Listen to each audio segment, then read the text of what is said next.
This is the National Memory of American Slavery by Max Yin.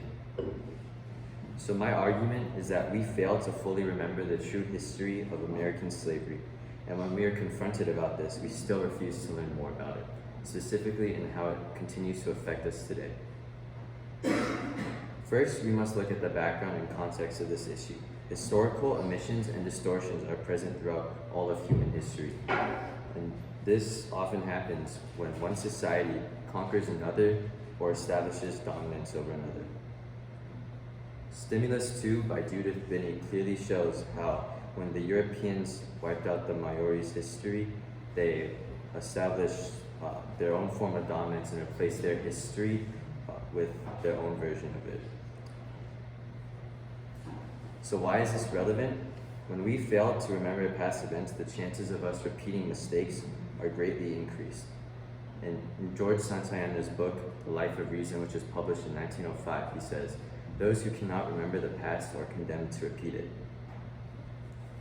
This can be seen in Stimulus Material 5, when Colin Powell, who is an American U.S. general, gives a tour of Washington, D.C. to a Russian general. He takes him to the Jefferson Memorial, where he reads a quote, "I have sworn upon the altar of God eternal hostility against every form of tyranny over the mind of man." This becomes immediately ironic considering that Thomas Jefferson was one of the largest slave owners in American history and owned more slaves than any U.S. president.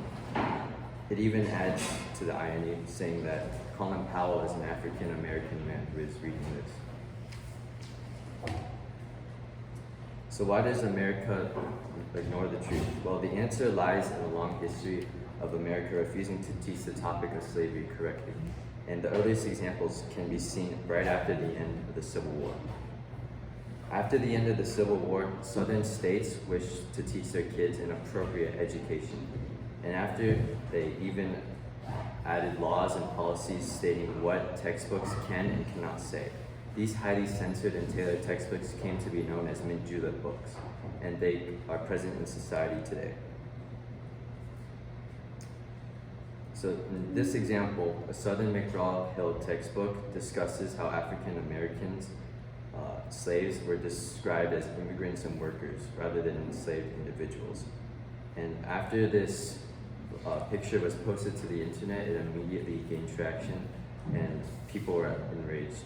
And when Texas officials, which is where this event occurred, Texas officials and the book's publishers immediately apologized and worked on a new edition of the book that fixed this issue.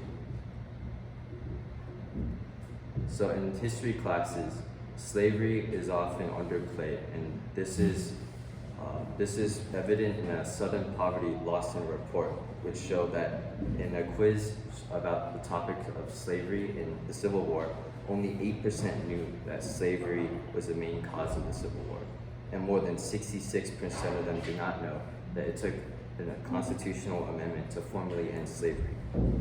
Despite this, some states refuse to place emphasis, and Florida has even started teaching that slavery could be beneficial because it taught Black people certain skills. This topic is politically controversial as Democrats and Republicans constantly argue over what should and should not be taught in classes. As you can see in this graph, it shows how Americans believe what should be and what should not be taught in history class. 49% believe that slavery should be taught in the US and that its ongoing effects in society today should be taught as well. 41% believe that schools should not teach the ongoing effects of slavery but should still cover the history of American slavery. And 11% believe that slavery should not be discussed at all in history classrooms.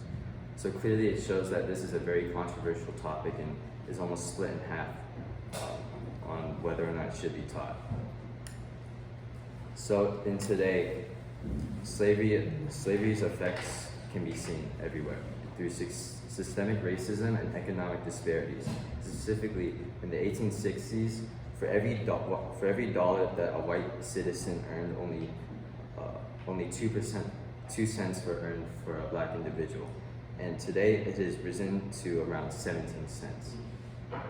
And this is also evident in voting demographics. In states where there is formerly heavy amounts of slavery, the white citizens tend to vote in favor of laws that would greatly discriminate against black individuals.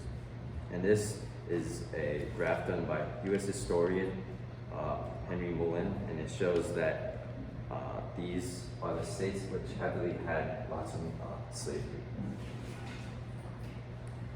So ways to fix this issue and to help people learn about the true history of American slavery is through improving the education. In 2019, the New York Times released an initiative known as the 1619 Project. This project seeks to basically revise the American education system and ensure that children learn the actual truth about slavery. After this project was initiated, the AP African American Studies course was released, and it was available to those who wished to take it. And the third is that we have access to first-hand accounts of slaves who wrote to family members and loved ones. And if these were introduced into the classrooms, it could allow students to get a glimpse into the true harshness and severity of the anti-slave trade. These efforts have been met with lots of political pushback. For example, the 1776 Commission report was a part of a commission that was released with support from President Donald Trump on January 18, 2021. And on President Joe Biden's first day in office, he immediately disbanded this commission. And then back in January of 2025, when Trump was reelected, he reinstated it in an executive order. In addition to this, 35 states have introduced 137 new bills restricting what teachers and textbooks can say regarding slavery, the Holocaust, and gender identity. An example of this specific restrictions is a New Hampshire bounty, which says that if you report a teacher who is teaching inappropriate content, then you will be awarded for $500. In addition to this, Florida has introduced bans on the AP African American Studies class and refuses to teach it. Governor Ron DeSantis has also introduced something called the Stop Woke Act, which will pretty much restrict what can be taught about slavery as well as other topics. So my conclusion is that history should be about the truth and that nothing should be hidden or distorted. Failure to learn and remember the history of American slavery will only perpetuate racism and inequality in the U.S. To create an equal and fair society, we should ensure that no one's history is distorted or taken away from them. Thank you. And these are my sources.